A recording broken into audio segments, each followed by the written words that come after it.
मैंने अपने चैनल पे मोल कंसेप्ट के सारे कॉन्सेप्ट क्लियर करवा दिए हैं। एंड शायद वीडियो भी आएगा, मोस्ट प्रोबेबली आ जानी चाहिए, आ गई होगी शायद। देख लेना एक बार चेकआउट करके, ठीक है। और दूसरी बात, कुछ बच्चे ऐसे होते हैं जो जो मान लो कि जैसे मैं मोल कंसेप्ट तो पढ़ा रहा हूँ अपने चैनल पे, लेकिन कुछ बच्चे ऐसे होते हैं जिनको पहले से ही आता है और वो लोग सिर्फ ऐसी वीडियोस ढूंढ रहे होते हैं जिसमें क्वेश्चन हो, ज़्यादा से ज़्यादा क्वेश्चन हो, कि ताकि उनको ज़्यादा से ज़्यादा क्वेश्चन प्रैक्टिस करवा सको, मतलब कर सके वो लोग। तो उसके लिए मेरे पास यहाँ पे आकाश मॉड्यूल है। तो आकाश मॉड्यूल के मैं बहुत सारे क्वेश्चन आपको करवाऊंगा मोल कंसेप्ट के, ठीक है। ऑब्वियसली पहले मैं आपको वो क्वेश्चंस दूंगा, उसके बाद आप लोग उससे कीजिएगा खुद से।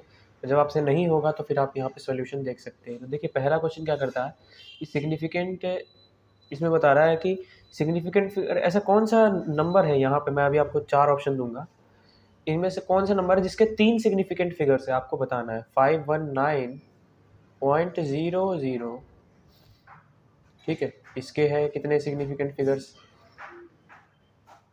मतलब ये नहीं बताना आपको कि कितने सिग्निफिकेंट फिगर्स, आपको सिर्फ ये बताना है कि इनमें से किसके 3 सिग्निफिकेंट फिगर्स है, बस वो आपको बताना है। जिसके भी 3 सिग्निफिकेंट फिगर्स है वही होगा आपका सही आंसर। 3 नंबर मैं लिख चुका हूँ यहाँ पे, और चौथा नंबर ये रहा 0.008, ठीक है। और जल्दी फटाफट से इस क्वेश्चन को सॉल्व कर दो भाई, सॉल्व कर दो, ज़्यादा मुश्किल नहीं है, आसान सा सवाल है। जिसने मेरा ये लेक्चर नहीं देखा सिग्निफिकेंट फिगर्स का, यार देख लो, क्योंकि मैंने बहुत अच्छे से सारी चीज़ें बता दी थी, सारी चीज़ें एकदम डिटेल में बता दी थी।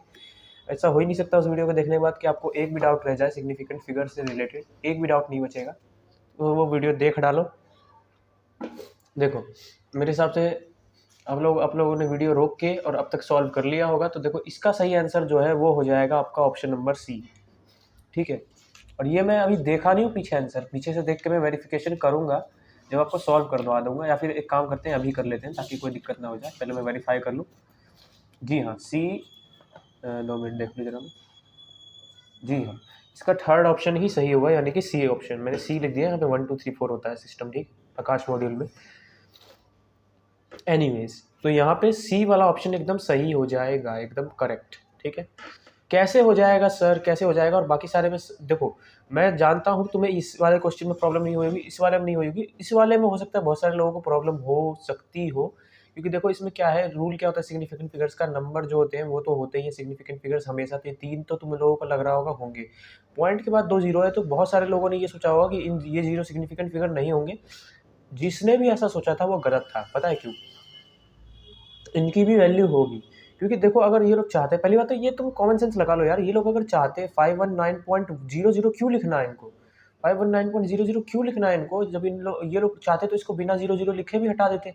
लेकिन ये वाला लिखना इसलिए ज़रूरी है क्योंकि ये सिग्निफिकेंट फिगर्स होते हैं, पॉइंट के बाद जो भी जीरोज आते हैं, टर्मिनल जीरोज, या फिर तुम कह सकते हो पॉइंट के बाद टर्मिनल जीरोज, वो सारे क्या होते हैं, सिग्निफिकेंट फिगर्स होते हैं। तो इसीलिए इसमें हो जाएंगे 5 सिग्निफिकेंट फिगर, इसमें हो जाएंगे भाई 4, इसमें हो जाएंगे 1, इसमें हो जाएगा 3, 3 किस में, थर्ड वाले ऑप्शन में, तो ये हो जाएगा सही ऑप्शन। क्वेश्चन आई होप मज़ा आया होगा करके। तो यहाँ पे मैं लगा भी लेता हूँ अपने मॉडल के अंदर आंसर, ठीक है, क्योंकि मैं आपके साथ बैठा हूँ, होमवर्क मिला था मुझे भी, और सोचा कि क्यों ना खुद भी किया जाए, आपको भी बताया जाए, ठीक है। अरे चिंता मत करो, वही क्वेश्चन लूँगा जो मुझे बिल्कुल बढ़िया से आते हैं और जिसको मैं एक्सप्लेन कर सकूँ। ऐसा नहीं है कि मैं कोई भी क्वेश्चन उठा लूँगा और फिर बोलूँगा, मतलब जो मुझे खुद आता होगा बहुत बढ़िया तरीके से वही समझाऊँगा, गलत इन्फॉर्मेशन नहीं देने वाला आपको। कुछ लोग होते हैं सोचते हैं कि भाई ये बच्चा तो भी पढ़ रहा है, या फिर ये भैया पढ़ रहे हैं, ये हमको कैसे पढ़ा सकते हैं जब ये खुद ही पढ़ने लग रहा है। तो ऐसा कुछ नहीं है भाई, तुम भी पढ़ोगे, तुम्हारा कंसेप्ट क्लियर हो जाए तो तुम लोग दूसरों को पढ़ा सकते हो। अपने छोटी भाई बहन को पढ़ाते हो कि नहीं पढ़ाते हो, ठीक है। तो मैं तुम लोगों को यहाँ पे अपना छोटा भाई बहन कंसीडर कर रहा हूँ, या हो सकता है तुम मेरे बराबर को, लेकिन मैं तुम्हें भाई बहन कंसीडर कर रहा हूँ छोटा, ताकि मैं तुम्हें अच्छे से चीज़ों को एक्सप्लेन कर सकूँ, तुम्हें अच्छे से समझ में आ जाए चीज़ें, ठीक है। अब देखो दूसरा क्वेश्चन क्या है यहाँ पे, मैं कलर बदल लूँ, मज़ा नहीं आता कुछ बच्चों को। तो हाइड्रोजन, देखो इसमें क्या है, हाइड्रोजन क्लोरीन के साथ कंबाइन हो जाता है और फॉर्म करता है HCl, ये क्वेश्चन में दिया गया है, ठीक है। मैं पूरा क्वेश्चन लिखूंगा तो हो जाएगा भाई काम। तो हाइड्रोजन क्लोरीन के साथ कंबाइन किया, ठीक है, हाइड्रोजन क्लोरीन के साथ कंबाइन किया और इसने बना दिया HCl, ठीक है। अभी इसमें कोई दिक्कत तो नहीं है ना भाई, ये जो मैंने नीचे में लिखा हुआ है ये स्टेटमेंट समझने में, क्योंकि 10th में समझ रखा है तुमने, balancing H2 hydrogen gas, Cl2 chlorine gas, ये दोनों रिएक्ट करके बन गया HCl, जो कि होता है हाइड्रोक्लोरिक एसिड, या फिर तुम इसको हाइड्रोक्लोराइड गैस बोल सकते हो, ठीक है, हाइड्रोक्लोरिक गैस बोल सकते हो। क्योंकि ये दोनों गैस है, ये भी गैस, और ज़रूरी नहीं है दोनों गैस है तो ये भी गैस, ये लिक्विड भी हो जाता है, एसिड भी हो जाता है, क्योंकि हाइड्रोक्लोरिक HCl H2 और Cl2, जैसे कि H2 और O2 होते हैं, दोनों गैस होते हैं लेकिन जुड़ के लिक्विड भी बन जाते हैं ना, उसी तरीके से, समझे। तो ऐसा नहीं है कि लिक्विड में पाया जाता है, गैसेस स्टेट में भी हो जाता है। तुम लोग कभी देखोगे HCl गैस में भी पाया जाएगा, HCl ज़्यादातर तुम लिक्विड में ही दे लोगे क्योंकि हाइड्रोक्लोरिक एसिड बोलोगे, ठीक है। It combines with sodium to form NaH, ठीक है। अब भाई ये जो HCl है ना, ये भाई सोडियम के साथ इसने रिएक्शन किया, ठीक है, ठीक है। It also combines with, sorry, hydrogen combines with chlorine, sorry, तो स्टेटमेंट ये कह रहा है कि हाइड्रोजन क्लोरीन के साथ कंबाइन करके HCl बनाता है, हाइड्रोजन सोडियम के साथ कंबाइन करके NaH बनाता है, ठीक है, ये बोल रहे हैं ये लोग, ठीक है। If sodium are and chlorine also combine with each other, वाह, और सोडियम और क्लोराइन भी एक दूसरे से कंबाइन कर जाते हैं, ये बन गया तीसरा। They will do so in the ratio of their masses as, अच्छा, तो उनके मासेस का रेशियो कैसा क्या होगा, ये सोडियम क्लोराइड के मासेस का रेशियो हमें बस बताना है, ठीक है। भाई सोडियम का मास क्या होता है, सोडियम का मास हो जाता है भाई 23, जिनको नहीं पता सोडियम का मास मुझे कैसे पता चला भाई, याद करना पड़ेगा, देखो ये सीधी सी बात है, याद करना पड़ेगा, तुम मानो या ना मानो कि ये तुमको याद होना चाहिए ही चाहिए, ठीक है। और भाई क्लोरीन का मास क्या होता है 35.5, ये तुम्हें याद करना पड़ेगा भाई, ये मैं कोई जादू से नहीं ला रहा हूँ, ये तुम्हें याद करना पड़ेगा। समझ में आ रही चीज़ें समझ में आ रही है कि नहीं आ रही, आई होप चीज़ें समझ में आ रही होंगी, ठीक है। तो यहाँ पे ऑप्शन हमें दिए गए थे दो ऑप्शन, पहला ऑप्शन था कि 23:35.5 और हमें पता चल गया यही सही आंसर है। क्यों भाई, दोनों के मासिस का रेशियो पूछा है तो सोडियम का मास ऊपर में रख दो, नीचे में रख दो इसका क्लोरीन का मास, और दोनों को इसको इसको डिवीजन वाला जो सिस्टम, इसको कैसे लिखते हैं रेशियो की फॉर्म में, 23:35.5 ही तो लिखते हैं भाई। पढ़ा है कि नहीं पढ़ा छोटी क्लासेस में, नहीं पढ़ा तो छोटी क्लासेस का लेक्चर देख लेना किसी और चैनल से, मैं छोटी क्लासेस को तो नहीं पढ़ाता हूँ, हाँ बेसिक क्लियर कर देता हूँ, लेकिन इतने ज़्यादा अगर मैं डीप में घुस जाऊँगा तो आपके क्वेश्चंस नहीं हो पाएंगे ज़्यादातर। और आई होप कि 90% ऑफ योर पीपल जो होंगे, जो यहाँ पे होंगे, उनको ये चीज़ पता होगी भाई, क्योंकि ये 8वीं 9वीं पूरे साल चल रहा होता है, 8th class 9th class 10th class पूरे साल चल रहा है, 3 साल से लगातार अगर पढ़ नहीं रहे भाई, 8th 9th 10th तो पढ़ी होगी, अब ये मत बोलना नहीं पढ़ी सब ऐसे ही आ गए पैसे दे गए 11th में, मजाक था वो। पहला ऑप्शन ही भाई सही होगा, दूसरे ऑप्शन में क्या कर दिया भाई, इसको पहले कर दिया इसको बाद में कर दिया, लेकिन ये तो गलत हो जाएगा ना। क्यों गलत हो जाएगा, गलत इसलिए हो जाएगा भाई कि इन्होंने पूछा सोडियम इस टू क्लोरीन का मास का रेशियो बताओ, ना कि क्लोरीन इस टू सोडियम, तो इसीलिए ये गलत हो जाएगा। सेकंड ऑप्शन में मतलब 35.5 पहले है, इस टू 23 है, थर्ड वाले में 1:1 है, ये तो बिल्कुल गलत हो जाएगा, ऐसा हो ही नहीं सकता। और 23:1 ये फोर्थ ऑप्शन है, तो ये भी गलत हो जाएगा। इसमें कोई ऑप्शन की जरूरत थी क्या, बताओ तुम मुझे खुद बताओ। ऊपर वाले जो स्टेटमेंट दी गई थी, बोलेंगे कुछ बच्चे सर यहाँ पे लिखा था हाइड्रोजन क्लोरीन के साथ रिएक्ट करेगा सोडियम हाइड्रोजन, उसका कुछ करना था सर, भाई उसका कुछ नहीं करना था। जेई वाले यही करते हैं, जेई वाले पता है कभी कभार क्या करते हैं, कभी कभार तुम्हें स्टेटमेंट में इतने मतलब अलग अलग चीजें दे देंगे, बहुत सारी चीजें दे देंगे, तुम लोग सोचेगा भाई क्या कर दिया इन्होंने, क्वेश्चन में क्या पूछ लिया, मेरे को तो मेरे से बन ही नहीं रहा है क्वेश्चन। भाई उसका तो तुम्हें कुछ करना ही नहीं, पहले कॉमन सेंस का इस्तेमाल करो, जब कॉमन सेंस से क्वेश्चन ना बने तब समझो कि वो डाटा काम आएगा, अगर कॉमन सेंस से क्वेश्चन बन जा रहा है तो डाटा की जरूरत ही नहीं है। मतलब ऊपर में जो हाइड्रोजन क्लोराइड और सोडियम हाइड्राइड जो पूछा था, ये सब ये जो फॉर्म बनाया था, मतलब कंपाउंड बनाया था जो उसने कंबाइन कर करके, उसकी कोई जरूरत ही नहीं थी, हमें बस सोडियम और क्लोरीन की जरूरत थी, उन दोनों का मास को हमने रेशियो में रख दिया, खत्म है, इनसे खत्म हुआ कि नहीं हुआ। तो ये ऐसी भी चीज़ें होती हैं, तुम्हें बस इन सब चीज़ों का भी ध्यान रखना होगा जेई प्रिपरेशन में, 2 साल के प्रिपरेशन में बहुत सारी चीज़ों का ध्यान रखना होगा। चलो आगे बढ़ते हैं। कलम नहीं है ना, तो इसीलिए उंगलियों से लिखने में समय लग जाता है, इसीलिए मैं कोशिश करता हूँ क्या कि आप लोगों को क्वेश्चन को मैं एक्सप्लेन कर दूँ और क्वेश्चन ज़्यादा लिखना ना पड़े मुझे, मैं बस ही बोल देता हूँ यार, तुम लोग अगर ध्यान से सुनोगे ना मेरी स्टेटमेंट को तो तुम क्वेश्चन खुद लिख सकते हो कॉपी में, क्योंकि मैं पूरा क्वेश्चन बोल देता हूँ। फोस्फोरस, अब अगला क्वेश्चन देख लो भाई, phosphorus forms 2 oxide P2O3 and P2O5, which law can be proved by the weight of P and O। तो यहाँ पे हमसे ये पूछ लिया गया है P2O3 and P2O5 में क्या क्या भाई, which law can be proved by the weight of P and O। तो फॉस्फोरस और ऑक्सीजन में दोनों का जो वेट है उससे हम लोग वो किस लॉ को प्रूव करता है, या फिर कौन सा लॉ प्रूफ किया जा सकता है इन दोनों के क्या, वेट को देख के। तो यहाँ पे हमें 4 ऑप्शन दिए गए हैं, कांस्टेंट कंपोजिशन, मल्टीपल प्रोपोर्शन और गेल ल्यूजेक्स लॉ, और यहाँ पे गे लिखा हुआ है। बहुत सारे बच्चे हंसने लगे होंगे, ऐसी कोई जरूरत नहीं, पढ़ाई के समय भाई थोड़ा सा तो सीरियस रहो। वैसे लिखा क्यों है भाई, किसने बनाया ये चलो देखो, law of conservation of mass तो यहाँ पर लगेगा नहीं, ये तो भाई लिख के ले लो मेरे से। पता है कि law of conservation of mass क्या कहता है कि रिएक्टेंट के जो मास है वो क्या होना चाहिए, रिएक्टेंट का जो मास है वो क्या बोलते थे यार इसको, प्रोडक्ट, यस, प्रोडक्ट के इक्वल नहीं, मतलब इक्वल होना चाहिए, नहीं होना चाहिए, नहीं होना चाहिए, वो तो वायोलेशन हो जाएगा उस रूल का। तो भाई ये ऑप्शन तो नहीं होगा, देख लो, ठीक है।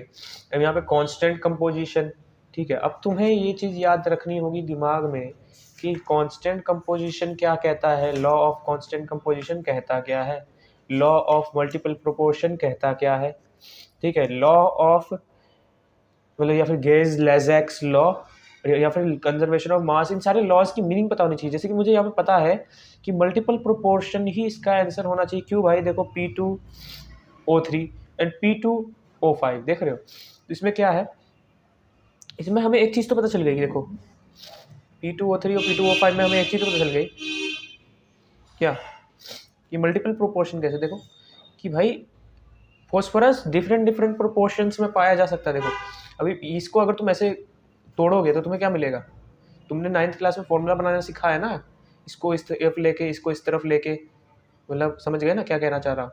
तो इसका यहाँ पे P2O3 कैसे आता है, तुम्हें ये बात तो पता होगी, ठीक है।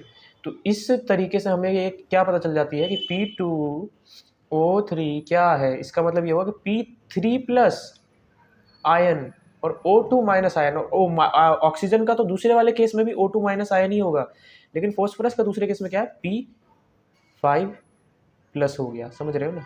तो मल्टीपल प्रोपोर्शन का यहाँ पे क्या मतलब हो गया, देखो यहाँ पे फॉस्फोरस किस प्रोपोर्शन में, मतलब फॉस्फोरस किस फॉर्म में पाया गया, 5+ कैटायन है ना, फॉस्फोरस 5+ कैटायन, यहाँ पे फॉस्फोरस 3+ कैटायन। तो यहाँ पे क्या है, फॉस्फोरस ही है, लेकिन फॉस्फोरस दो डिफरेंट डिफरेंट एलिमेंट्स कंपाउंड्स बना रहा है, किसके साथ, ऑक्सीजन के साथ, P2O3 और P2O5। तो यहाँ पे लॉ ऑफ मल्टीपल प्रोपोर्शन आ जाएगा। अब इसको लॉ को एकदम डिटेल में समझने के लिए तुम लोग मेरा लेक्चर देख सकते हो, रेफर कर सकते हो टू माई लेक्चर।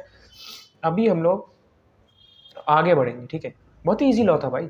अब देखो एक बहुत ही खतरी, मतलब कह सकते हो या कह सकते हो खतरनाक वाला क्या है यहाँ पे क्वेश्चन, ठीक है।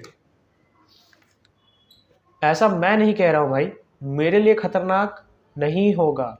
क्यों नहीं होगा भाई, क्योंकि भाई मैंने प्रैक्टिस कर रखी काफ़ी सारे क्वेश्चंस की। अब देखो यहाँ पे बहुत ही ये ना बिल्कुल मतलब बुक वालों पे भी मेरे को आ रही है भाई, क्या क्वेश्चन दे दिया यार, इतना नहीं पता होगा बच्चों को, तो भाई जेई की तैयारी क्यों कर रहे होंगे फिर बच्चे।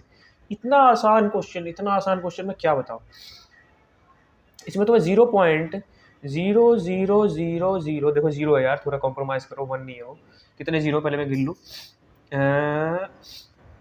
हाँ गिन लिया, 1 2 3 4 9, 9 कैसे हो गया, समझ गए ना, मेरी गिनती बहुत वाहियात है। यहाँ से 4, यहाँ से 4, हाँ ठीक है एकदम सही है, 6 8, ठीक है। अब तुम्हें ये दे दिया भाई, कुछ बच्चे तो देखते ही क्वेश्चन बोल रहे होंगे सर मैं जा रहा हूँ, मैं स्किप कर रहा हूँ, मैं सीधा आंसर देखूंगा। देखो आंसर देखने की जरूरत नहीं, इसको हमें साइंटिफिक नोटेशन में रिप्रेजेंट करना है। साइंटिफिक नोटेशन में मतलब क्या, कुछ इस टाइप की वैल्यूज आनी चाहिए। देखो अभी ऑप्शन दे रहा हूँ तुमको, तुम्हें अपने आप समझ में आ जाएगा, तुम 2-3 ऑप्शन देख लोगे ना, वैसे सारे ऑप्शन इसी प्रकार के हैं, मतलब इसी प्रकार के नहीं, उसमें से कोई एक करेक्ट होगा, बाकी सारे गलत होंगे। अब देखो 1 2 3 लिखने में टाइम लग जाता है, इसीलिए मैं लिखना नहीं चाहता ना। देखो अब तुम्हें इसमें से बस एक करेक्ट आंसर ढूंढना है।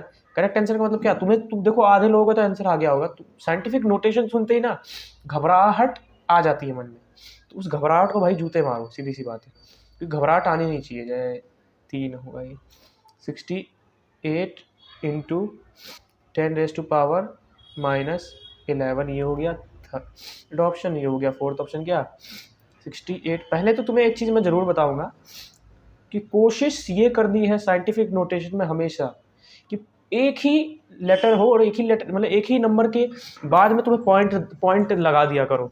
अगर तुम्हें कहीं पे बोले साइंटिफिक नोटेशन निकालने को तो एक ही नंबर पे पॉइंट लगा दिया करो, क्योंकि तुम देखो ये दो अलग अलग फॉर्म में। अब तुम्हें एक चीज़ तो पता है कि इन दोनों में से कोई एक आंसर सही होना चाहिए, लेकिन इन दोनों में से भी कोई एक आंसर सही हो सकता है। क्यों हो सकता है, देखो कितने जीरोज के बाद है, 9 तो जीरो है पॉइंट के बाद और 2 ये है, तो मतलब 11, ठीक है। तो अगर तुम लोग 10 की पावर 11 से अगर इसे मल्टीप्लाई करोगे तो 68 आ जाएगा, ठीक है। 10 की पावर 11 से मल्टीप्लाई करोगे तो 68 आ जाएगा। अब तुम देखो इसको मैं तो बताता हूँ ऐसे क्वेश्चन को सिंप्लीफाई कैसे किया जाता है, बाद में तुम धीरे धीरे सीख जाओगे, ठीक है। देखो अब मैं बार बार यार लिखूँ, चलो लिख देता हूँ तुम्हारे लिए, लिखना तुम्हें समझाने के लिए लिखना पड़ेगा, क्या करो, टीचर को कुछ भी करना पड़ता है। अब देखो यहाँ पे क्या है, कितना, अगर तुमने ये चीज़ सीखी, अगर पॉइंट को हटाते हैं तो नीचे हम लोग क्या कर देते हैं, पॉइंट की जगह पे 1 लिख देते हैं और बाकी सारे जितने भी नंबर ऑफ वहाँ पे नंबर होंगे आगे में, नंबर ऑफ नंबर्स, ठीक है, उसको क्या करोगे 0 0 0 0 कर दोगे इसकी जगह पे। तो कितने जीरोज हैं यहाँ पे, कितने जीरोज है, मतलब कितने नंबर है, तो 9 तो जीरोज हैं और 2 10 11, यानी कि 10 की पावर 11, 10 की पावर 11। तो इसको मैं कैसे लिख सकता हूँ फाइनली, 68 अपॉन 10 की पावर 11, ठीक है। अब तुम्हें इससे एक चीज़ तो पता चल गया, क्या कि भाई 68 multiply by Q, multiplicative inverse पढ़ा है, मल्टीप्लिकेटिव इनवर्स, या फिर मल्टीप्लिकेटिव इनवर्स छोड़ो ना, ये पढ़ा है तुमने पावर वाली फॉर्म वैल्यू। जैसे कि मान लो 2 की पावर -1 है, तो तुम इसको क्या लिख सकते हो, 1 अपॉन 2 की पावर 1, ठीक है, ऐसे लिख सकते हो, ठीक है। ये रेसिप्रोकल हो जाता है एक्चुअली में, जो अगर पावर नेगेटिव में हो तो जो नंबर होता है वो रेसिप्रोकल हो जाता है। तो ऐसे अगर यहाँ पे मान लो, ये तो तुमने समझ लिया 1 के केस में, अगर यहाँ पे पावर 2 होती, -2 होती, तो क्या करते, इसको पहले रेसिप्रोकल कर देते। रेसिप्रोकल करने से क्या होता है फायदा, रेसिप्रोकल करने से फायदा ये होता है कि हमारी पावर जो है नेगेटिव की जगह पॉजिटिव हो जाती है, जी हाँ। तो पॉजिटिव होने से क्या फायदा होता है भाई, पॉजिटिव होने से सिर्फ इतना फायदा होता है कि हमारा जो आंसर है हम लोग ला पाएंगे कैसे। अब 1/2 की फॉर्म में आ गया पॉजिटिव का पावर, तो पॉजिटिव का पावर का मतलब क्या हुआ, नॉर्मल पावर लगा दोगे इस पे, तो अब ये 1/4 आ गया आंसर, क्योंकि 1 इंटू 1 क्या होगा 1, 2 इंटू 2 क्या होगा 4, इसीलिए ये यहाँ पे आंसर आ जाएगा। इतना बेसिक समझाने की जरूरत नहीं है, मुझे पता है आपको आता है, ठीक है। अब देखो 10 की पावर, अगर ये ऐसे लिख सकता हूँ तो मैं इसका उल्टा भी तो पॉसिबल है भाई। ये किस फॉर्म में लिखा है तुम खुद समझने की कोशिश करो एक बार, मुझे बताने की जरूरत ही नहीं है, तुम खुद समझ जाओगे। 68 इंटू में मैं बता रहा हूँ, फिर भी ये मत बोलना कि नहीं बता रहे हो सर। अब देखो 1 की पावर कितनी भी रख तो चलेगा ना, 1 की पावर अगर मैं 11 बोल दूँ तो कोई दिक्कत नहीं, 10 की पावर 11 पहले से ही है, तो अब इसकी वोल पावर में नहीं लिख सकता हूँ क्या, इसकी वोल पावर में 11 नहीं लिख सकता हूँ। देखो ये खासियत होती है 1 की, अगर 1 मान लो ऊपर में दिया रहता है तो तुम उसकी पावर ले सकते हो, मतलब अगर यहाँ पे 1/10 की पावर 11 दिया हुआ है तो तुम आराम से वोल की पावर 11 भी कर सकते हो। इसी तरीके से अगर 1/2 की पावर 5 दिया है तो तुम पूरे की पावर 1/2 की वोल पावर भी 5 रख सकते हो। ये खासियत होती है 1 होने की। एक्चुअल में मैं बताता हूँ इसके पीछे का कारण क्या है। एक्चुअल कारण ये है कि जब तुमसे मैं बोलता हूँ 2 का स्क्वायर करो, तो तुम 2 में असल में सिर्फ और सिर्फ 2 का स्क्वायर नहीं कर रहे हो, क्योंकि तुम पता हर नंबर के नीचे अगर तुम 1 से डिवाइड करोगे तो उससे कोई फर्क नहीं पड़ता, या फिर हर नंबर के नीचे तुम एक ऐसे मान सकते हो कि हर नंबर के नीचे 1 होता है। मतलब अगर कोई भी नेचुरल नंबर है तो तुम ये कह सकते हो नेचुरल नंबर रैशनल नंबर भी हो सकता है, क्योंकि नेचुरल नंबर यहाँ पे किसी भी नंबर के अंदर नीचे, हालांकि ये नहीं कहता रैशनल नंबर का रूल की नीचे में 1 होता है। मैं तुम्हें सिर्फ ये बता रहा हूँ कि अगर 1 2 3 4 भी दिया हुआ है, क्योंकि तुम 1 2 3 4 को तो हम लोग नेचुरल नंबर या फिर वोल नंबर कंसीडर कर सकते हैं, तो 1 2 3 4 के को भी हम लोग रैशनल नंबर बोल सकते हैं, क्योंकि 1/1 लिखेंगे तो उससे कोई फर्क नहीं पड़ेगा, क्योंकि ओवरऑल आंसर क्या होगा 1 ही तो होगा। तो यहाँ पे बेसिकली रियलिटी में हम लोग कर क्या रहे होते हैं, हम लोग 2 स्क्वायर की जगह पे 2/1 का स्क्वायर वोल स्क्वायर कर रहे होते हैं। 2/1 का वोल स्क्वायर की वैल्यू हमारी क्या आती है, 4 आती है। अपॉन में 1 की पावर भी 4 आएगी, 1 की पावर 4 का मतलब क्या, 1 की पावर 2 का मतलब क्या होता है, 1 की पावर 2 का मतलब क्या होता है, तुम लोग इसको तोड़ के कैसे लिख सकते हो, 2 की पावर 2 लिख सकते हो, अपॉन में 1 की पावर 1 लिख सकते हो, 1 की पावर 2 सॉरी। अब ये ओवरऑल क्या हो जाता है कि 1 की पावर 2, तो 1 की पावर 2 1 होती है, और 1 डिवाइड करोगे 4 को 1 से तो क्या आएगा ओवरऑल फाइनल आंसर 4, तो इसीलिए हम लोग इसे डायरेक्ट लिख देते हैं। अब यही कहानी उल्टी चल रही है, ठीक है। तो क्या हो जाएगा ओवरऑल, क्या आएगा तुम्हारा 68 की पावर 68 मल्टीप्लाई 10 की पावर 11। अब देखो भाई ये कोई आंसर मैच कर रहा है, थर्ड ऑप्शन मैच कर रहा है, और इस तरीके से तुम्हारा ये आंसर हो जाता है। अगर तुम ऐसा बोल रहा है ना कोई बच्चा, भाई साहब सही बताओ, लाफड़ लगेगा, जोर वाला भाई थप्पड़ मारूंगा, जोर वाला स्क्रीन के अंदर घुस के मारूंगा। धमकी वमकी नहीं दे रहा हूँ यार, आजकल के बच्चे बहुत ऑफेंसिव होते हैं। टीचर का हक है बच्चा गलती करे तो उसको समझाना, और मार भी सकता है, टीचर का हक होता है। अब मैं ये नहीं कह रहा हूँ भाई मारने का मतलब जोर से मारूंगा, हल्का फुल्का डंडे ऐसे थोड़ी मोड़ी पिटाई चलती है। देखो मैंने तुम्हें क्या बोला कि एक चीज़ हमेशा याद रखना, साइंटिफिक नोटेशन में। तुम लोग बोलोगे सर हमें कैसे पता चलेगा, तो मैं बता रहा हूँ भाई मेरी बात सुनो, और इस चीज़ को भूलना मत दोबारा, कि अगर पहली बात तो तुम ना और आंसर्स को भी मैच करके देख लो, ये तभी काम करता है जब और आंसर मैच कर रहे हो। जैसे कि अब देखो तुम्हें ये चीज़ याद रखनी है कि हमेशा ना जो वैल्यू होनी चाहिए साइंटिफिक नोटेशन में वो इस प्रकार की होनी चाहिए। कहने का मतलब क्या, अगर तुम्हें बोलूँ कि 125 0 0 0 0 का अगर तुम्हें साइंटिफिक नोटेशन लिखना है ना 0 0 0 0, तो तुम ऐसे नहीं लिखना 125 की पावर इंटू में 10⁴। तुम हमेशा कोशिश करना कि पहले नंबर के बाद ही तुम डेसिमल पॉइंट लाने की कोशिश करो। पहले नंबर के बाद डेसिमल पॉइंट लाने के लिए तुमको क्या करना होगा, तुमको थोड़ा सा और यहाँ पे से अंदर जाना होगा, यानी कि पावर और बढ़ानी होगी, टू पावर और बढ़ानी होगी। तो इससे क्या हो जाएगा, इससे ये हो जाएगा कि 1.25 इंटू 10⁶ ये हो जाएगा करेक्ट। तो ऐसे कोशिश करना कि पहले डिजिट के बाद ही डेसिमल लाने की कोशिश करना। और ये आई होप आपको समझ में आया होगा। एक्चुअल में ये क्या है, 10⁴ इंटू 10⁻², और ये पावर जब मल्टीप्लाई में होते हैं बेस सेम होता है तो पावर ऐड हो जाती है। ये तो रूल बचपनों वाले छोटे मोटे से रूल है, ये नहीं पता तो भाई समझ लो हो गया तुम्हारी IIT। मजाक था एक्चुअली। इसको समझना है तो कमेंट कर देना, मैं अलग से वीडियो बना दूंगा। लेकिन मैं अभी ये मानता हूँ कि मेरी 90% ऑडियंस को ये चीज़ आती है। 10% वालों यूट्यूब पे सर्च मार लो, कोई भी टॉपिक सर्च मारोगे यूट्यूब पे मिल जाएगा। मैं सिर्फ ये नहीं कह रहा हूँ मेरे यहाँ से पढ़ो, दूसरे के यहाँ से भी पढ़ सकते हो। अब इस क्वेश्चन को करेंगे। देखो तुम्हें ये तो मिल गया ये पावर, लेकिन कुछ बच्चे क्या करते हैं यही आंसर लगा देंगे जो कि बाद में गलत हो जाता है। क्या करना तुमको, मैंने तुम्हें क्या बोला, एक पावर बढ़ानी है। तो तुम्हें क्या करना है, इसका मतलब क्या हुआ सर, इसका मतलब ये हुआ कि 68 इंटू 10⁻11 है। अगर मैं यहाँ पे से इसको एक और बढ़ा दूँ आगे 6.8 करना चाहूँ तो 10 से मल्टीप्लाई करना होगा। 10 से मल्टीप्लाई का मतलब पावर ऐड करनी होगी 1। अब पावर 1 ऐड कर दोगे तो 6.8 इंटू 10⁻−10। ये कोई ऑप्शन मैच कर रहा है क्या? जी हाँ, ये मैच कर रहा है। फर्स्ट वाला ऑप्शन हो जाएगा तुम्हारा एकदम सही। यही ऑप्शन होना चाहिए आंसर में। अभी मैं चेक भी कर लेता हूँ, मेरे हिसाब से यही होना चाहिए। और हाँ यही है, बुक में भी यही दिया हुआ है। क्यों यही है, मैंने तुम्हें इसके पीछे का पूरा रीजन बता दिया। तुम इसीलिए मैंने तुम्हें कहा था कि इसमें 2 आंसर सही होने की पॉसिबिलिटी है। तो इसमें 2 आंसर सही होने की क्या पॉसिबिलिटी थी, पहला भी सही था दूसरा भी सही था। लेकिन साइंटिफिक नोटेशन इसे कहते हैं, इसे जो मैंने पहला वाला फॉर्म बताया कि पहले डिजिट के बाद कोशिश करो पॉइंट लाने की, इसे साइंटिफिक नोटेशन कहते हैं। भाई साइंटिफिक गिरी दिखानी है साइंटिस्ट को तो डेसिमल तो होना चाहिए ना। ठीक है, तो इस तरीके से एक्सरसाइज 3.1 के तुमने सारे क्वेश्चन कर लिए हैं आकाश मॉड्यूल के। जी हाँ, बधाई हो, बधाई हो बच्चों, बधाई हो। अब बढ़ते हैं आगे। 4 ही क्वेश्चन थे, मजाक नहीं कर रहा। ऑनलाइन तो तुम्हें PDF मिल ही जाती है यार आजकल हर चीज़ों की। देखो मेरे से PDF चाहिए तुम्हें अगर आकाश मॉड्यूल का, तो देखो मैं भाई इलीगल काम नहीं करूँगा, मतलब फ्री में PDF प्रोवाइड कराने वाला सिस्टम नहीं है। तुम लोग 2 काम कर सकते हो। मैंने भी भाई बहुत सारे सैंपल्स खरीदे हुए हैं इसके, तो मैं तुम्हें वो बेच सकता हूँ सस्ते प्राइस में, चीप प्राइस में। या फिर तुम दूसरा काम ये कर सकते हैं, अमेजोन से तुम क्या करो, बुक ऑर्डर करवा लो। वैसे बुक तो शायद मिलती है, नहीं मिलती, बुक मिल जाएगी वैसे तो। या अपने दोस्त से ले लो, या फिर किसी सेकंड हैंड ले लो। बहुत सारी दुकानें जहाँ पे सेकंड हैंड बुक्स मिल जाती है। नहीं तो मैं PDF प्रोवाइड कराऊंगा, लेकिन हाँ मैं लीगली, मेरा कहने का मतलब पैसे दे के ही तुम्हें वो PDF मिलेगा, ठीक है। या फिर गूगल पे सर्च मार लो यार। देखो इलीगल काम मैं नहीं कर सकता हूँ, गूगल पे तो अवेलेबल है। गूगल पे बहुत सारी वेबसाइट मिल जाएगी, वहाँ से तुम PDF निकाल लेना।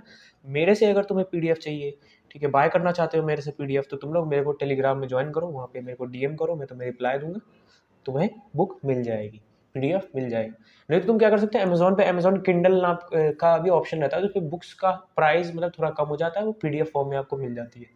देखो बेस्ट रहेगा सेकंड हैंड खरीद लो, ज़्यादा सही रहेगा। ऑफलाइन बुक्स खरीदना ज़्यादा बेटर है ऑनलाइन खरीदने से, क्योंकि ऑनलाइन रहता है ना PDF पड़ा हुआ मोबाइल में, तो खोलने का मन नहीं करता। ये बात है रियलिटी, और कोई बात नहीं। एनीवेज, मेरा स्क्रीन डिम ना हो जाए, इसके चक्कर में दिक्कत हो जाएगी। जितनी वीडियो बनाई है सबकी सब। चलो अब मैं और एक्सरसाइज 3.2 पे आ गया हूँ। अब मैं अब तुम्हें ये बताना है इस वाले क्वेश्चन में, ये थोड़ा सा मज़ेदार क्वेश्चन है। मज़ेदार क्वेश्चन कैसे है, अब तुम्हें नंबर ऑफ एटम्स बतानी है। देखो मोल कंसेप्ट के मैंने बताया था, क्वेश्चंस करवा रहा हूँ। तो ये वीडियो मेरे हिसाब से मैं होप कर रहा हूँ तुम लोग तब देख रहे होगे जब तुमने सारी चीज़ें समझ ली होंगी अच्छे से मोल कंसेप्ट के बारे में। इसीलिए अब ये जो एक्सरसाइज होने वाली है, हमको जल्दी जल्दी से एक्सरसाइज निपटानी है, तो फटाफट से एक्सरसाइज निपटा लेते हैं यार, इतना टाइम क्यों लगाए हैं, है ना। तुमने तो सारी चीज़ें पढ़ी रखी है, तुम बस तुम्हें क्वेश्चन चाहिए था ना, एक्स्ट्रा क्वेश्चन, तुम्हें एक्स्ट्रा क्वेश्चन लेके आ गया तुम्हारे लिए। देखो 22 ग्राम कार्बन डाइऑक्साइड में तुम्हें कार्बन के नंबर ऑफ एटम्स बताने हैं, ठीक है, कार्बन डाइऑक्साइड के। अब क्या भाई देख लो, कार्बन का 1 एटम, ऑक्सीजन का 2 एटम, ठीक है। लेकिन हमें कार्बन के एटम निकालने हैं, तो कार्बन के नंबर ऑफ एटम कितने हैं, 1 मल्टीप्लाई बाय मोलर मास कितना होगा इसका। देखो किसी भी चीज़ का नंबर ऑफ एटम निकालना होना था, उसका number of atom multiply by mole into में क्या, एवोगैड्रोस नंबर, ये है फॉर्मूला। तुम दिमाग में छाप लो इसको, अभी मैं बताऊंगा, बार बार बोलता रहूंगा ताकि तुम्हें ये चीज़ दिमाग में रह जाए। एवोगाड्रोस नंबर क्या होता है, Na से रिप्रेजेंट करते हैं, यानी 6.022 इंटू 10⁻23 ये होता है एवोगाड्रोस नंबर। सर पार निकल गया सर के, जो लोग नए बच्चे होंगे। देखो भाई तुम नए बच्चे हो ना, नए बच्चे देखो ही मत इस वीडियो को, सीधी सी बात है, स्ट्रिक्टली मैं प्रोहिबिट करूंगा इस वीडियो को देखने के लिए नए बच्चों को। भाई तुम्हें कुछ समझ में नहीं आएगा, चाहे कितनी भी कोशिश कर लो बेसिक्स तक जाने की, या फिर मैं चाहे कितनी भी डिटेल बता दे रहा हूँ बीच बीच में, लेकिन नहीं आएगा समझ में जब तक कि तुम पूरा चैप्टर खत्म नहीं कर लेते। समझ में आई? क्योंकि थ्योरी के बाद क्वेश्चंस लगाओगे तभी समझ में आएंगी, थ्योरी नहीं ली है तुमने, क्वेश्चन लगाने आ गए तो भाई नहीं हो पाती, ऐसे IIT नहीं होगी।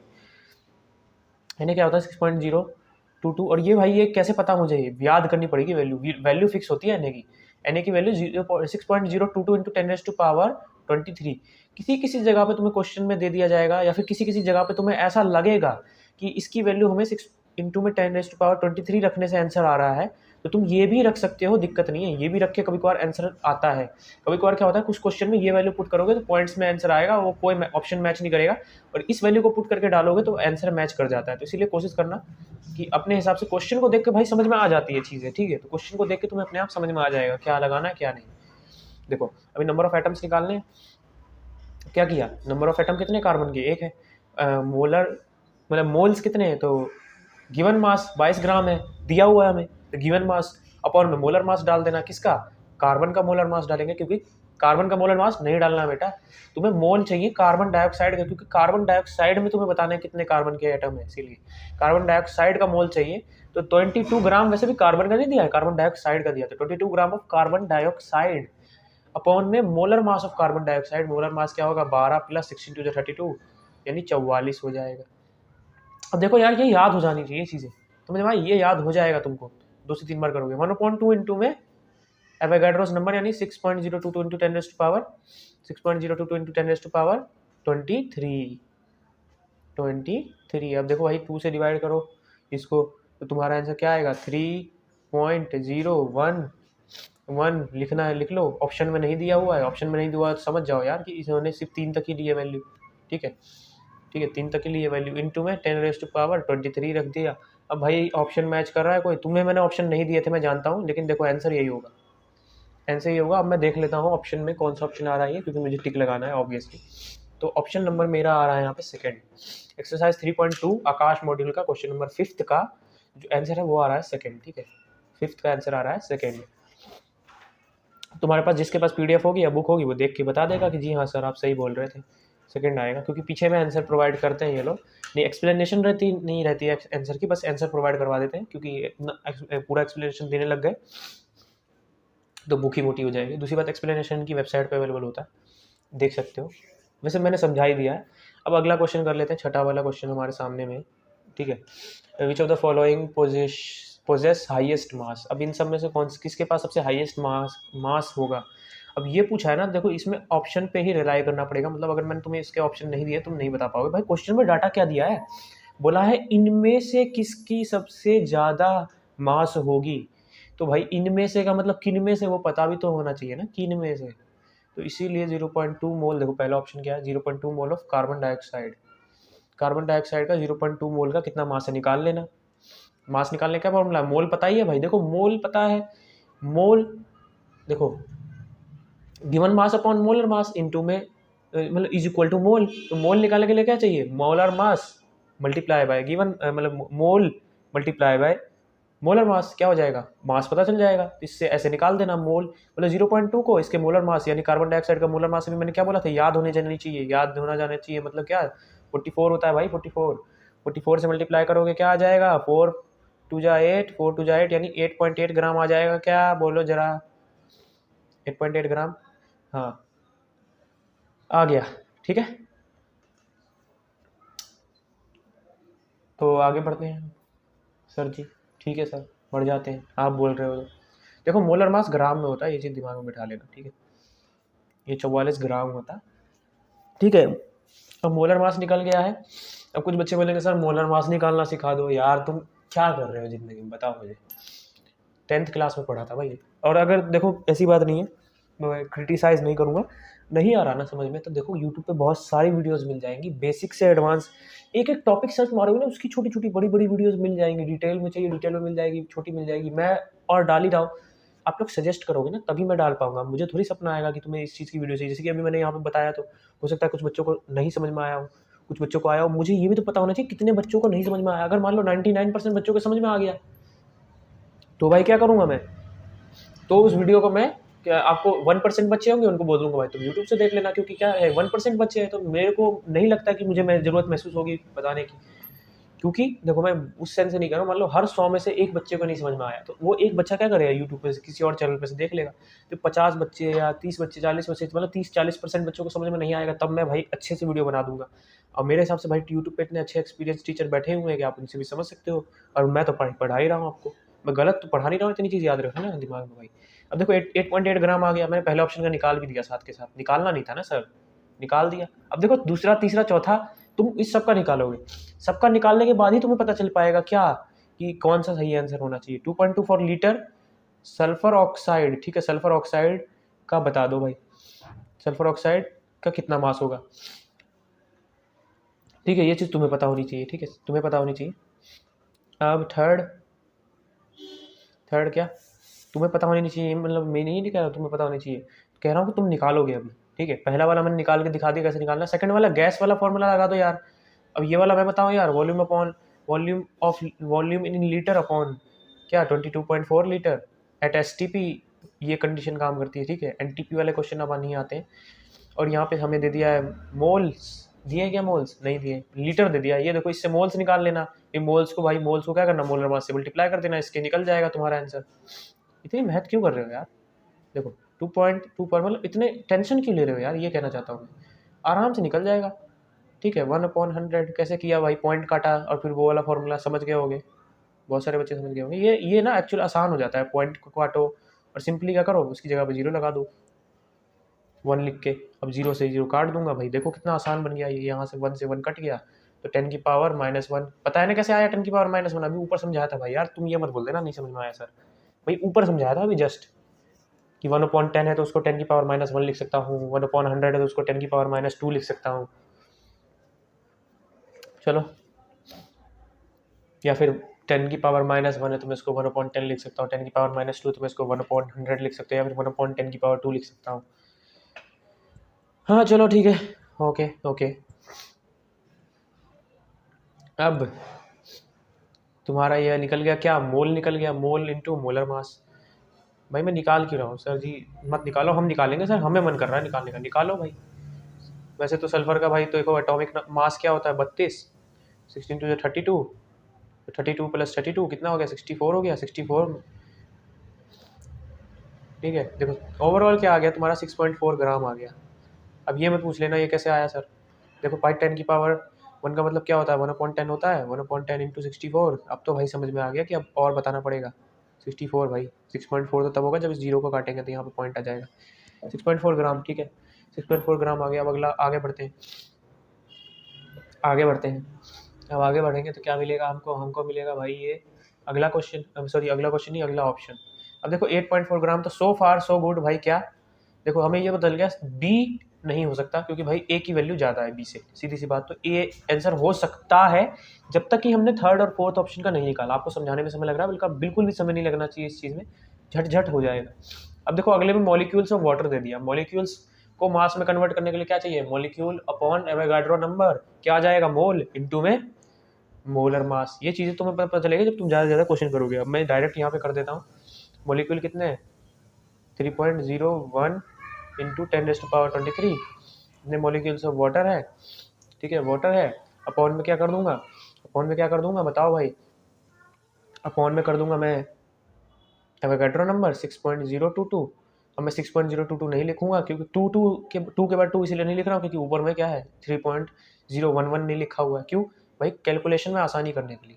देखो यहाँ से ये कट गया, यहाँ से ये कट गया, 1/2 आ गया, 1/2 आया कि नहीं आया। अभी अगर वहाँ पे मैं 6.022 ले लेता ना तो ऊपर में फिर अलग सी वैल्यू आ जाती, 1.00 करके 001 करके कुछ आता तो उसको ओवरऑल तुम 1 लेते। इससे बढ़िया मैंने क्या किया, वो लिखा ही नहीं। देखो क्वेश्चन में भी क्या करता है, एग्जामिनर भी कुछ इस तरीके से ही करता है। अब देखो उसने 3.01 दिया है ना, तो तुम्हें उस हिसाब से अपने आप को एडजस्ट करना होगा, मतलब वैल्यूज को एडजस्ट करना होगा क्योंकि पॉइंट में वैल्यूज है ना, इसीलिए इसको अप्रोक्सीमेट भी रख दिया जाता है कहीं कहीं पे, समझे। तो तुम्हें पता चल जाएगा, क्वेश्चन के हिसाब से तुम्हें अपने आप करना होगा चीज़ें।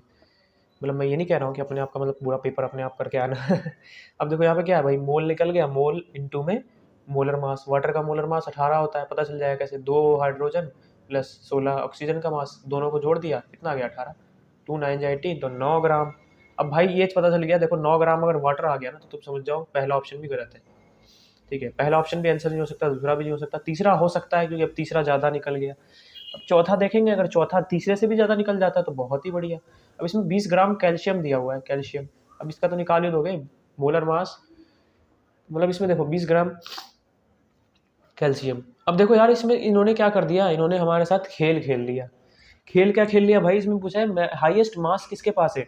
अब भाई देखो सबका तो हमने निकाला, सबका हमने मेहनत से निकाला भाई, कर करके 9 ग्राम 2 ग्राम ये ग्राम, लेकिन 20 ग्राम कैल्शियम तो इन्होंने दे रखा था ऑप्शन के अंदर, चौथे ऑप्शन में, समझे, क्या समझे, चौथा ऑप्शन इन्होंने 20 ग्राम कैल्शियम दे ही दिया हमको, मास ही दे दिया डायरेक्ट, इसमें कुछ निकालना ही नहीं है, और यही ऑप्शन आंसर हो जाएगा। क्यों भाई, बाकी सबकी वैल्यू तो पास भी नहीं है इसके, मतलब सीधा डबल से भी ज़्यादा हो गया, मतलब 9 का डबल करो ना, 9 सबसे हाईएस्ट था उन तीनों में, 9 का डबल 18, 18 से भी ज़्यादा है भाई ये 20 ग्राम, तो चौथा आंसर हो जाएगा भाई।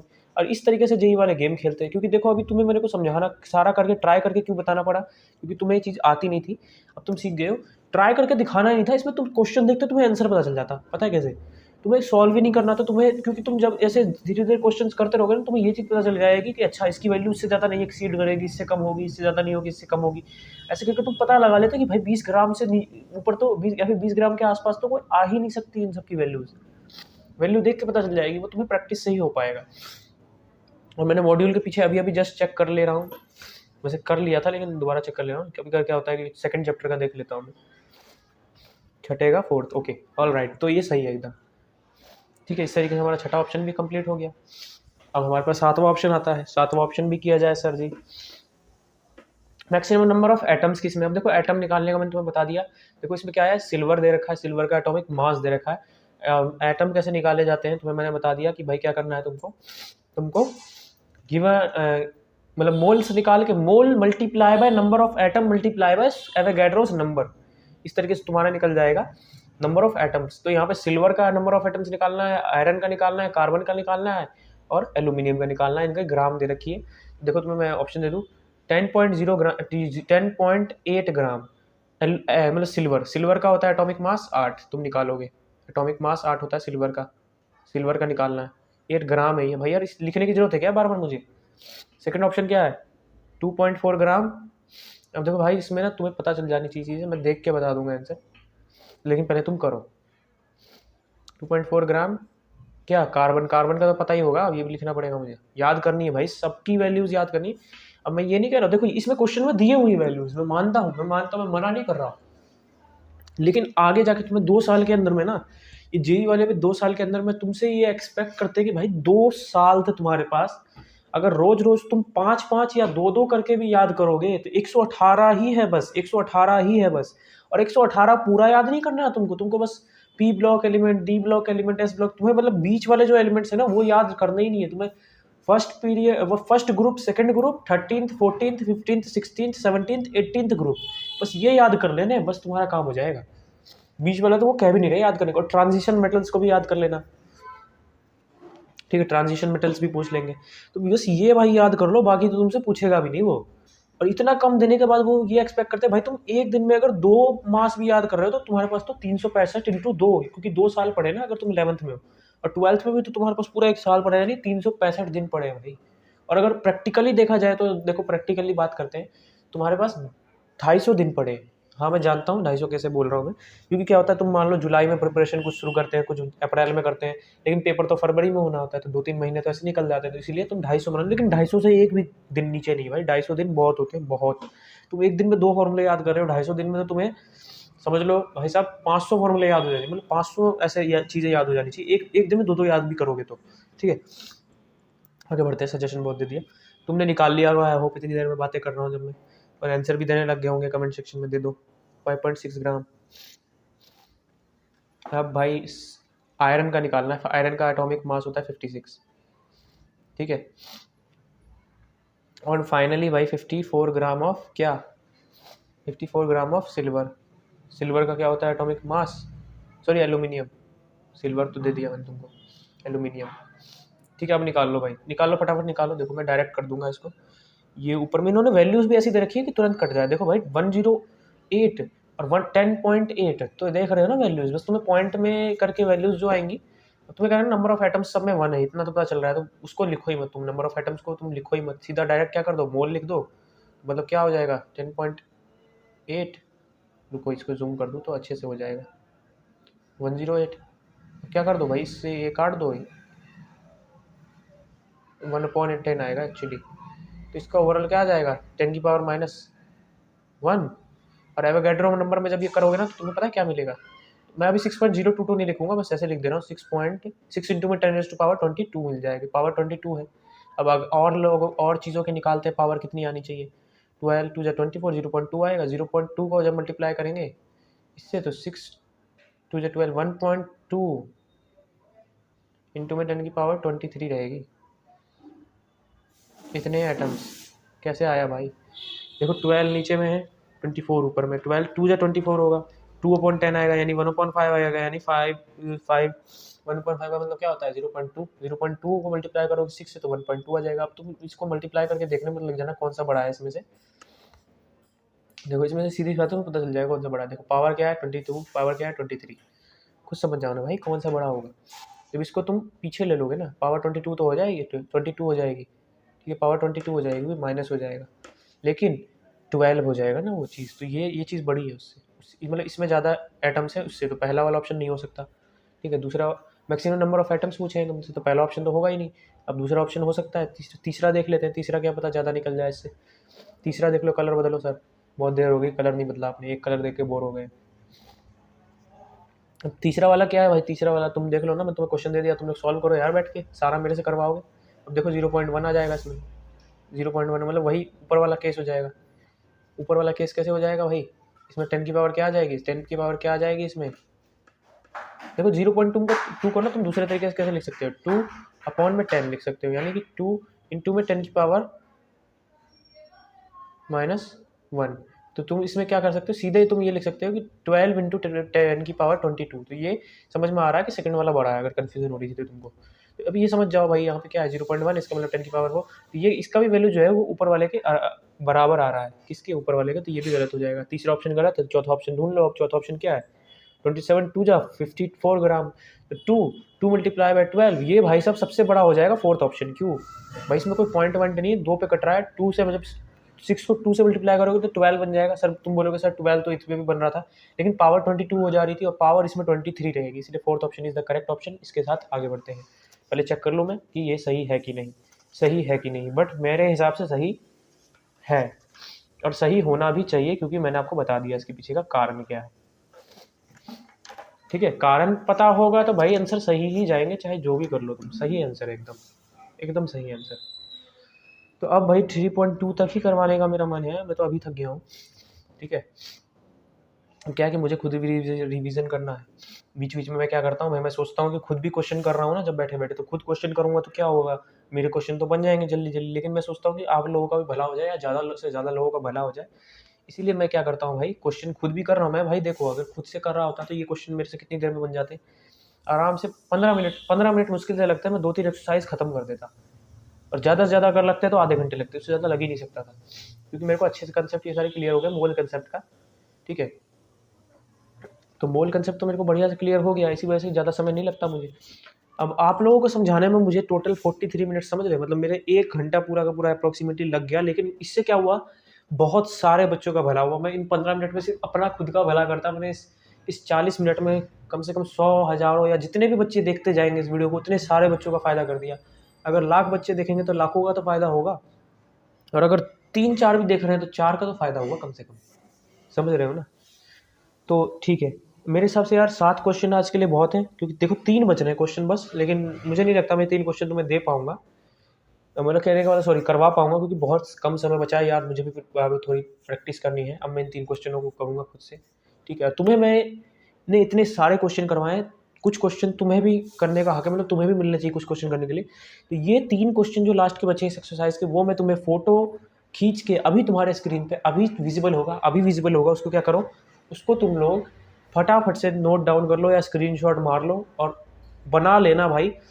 आंसर जो है उसके मैं कमेंट सेक्शन में डाल दूंगा। जब तुम लोग बना बना के अपने आंसर भी देते जाना, मैं तुम्हें सही आंसर दे दूंगा इस वीडियो के अपलोड होने के 1 हफ्ते या 2 हफ्ते बाद। पहले मैं देख तो लूँ तुम लोगों के आंसर क्या आ रहे हैं उसके बाद, ठीक है। तो तब तक के लिए गुड बाय। आज का लेक्चर यहीं पे समाप्त करते हैं। आपसे मिलके बहुत अच्छा लगा। मैं आपसे मिला नहीं एक्चुअली में, लेकिन ठीक है, अच्छा लगा आपसे बातचीत करके, आपको समझा के मुझे बहुत अच्छा लगा। तो अब मैं चला, जी हाँ, गुड बाय। रोकता हूँ वीडियो, पहले कहाँ की रोकूँ, माइक की क्या है ना, एक्चुअली मैं ऑडियो अलग जगह रिकॉर्ड करता हूँ, वीडियो अलग जगह, दोनों को फिर सम अप कर देता हूँ।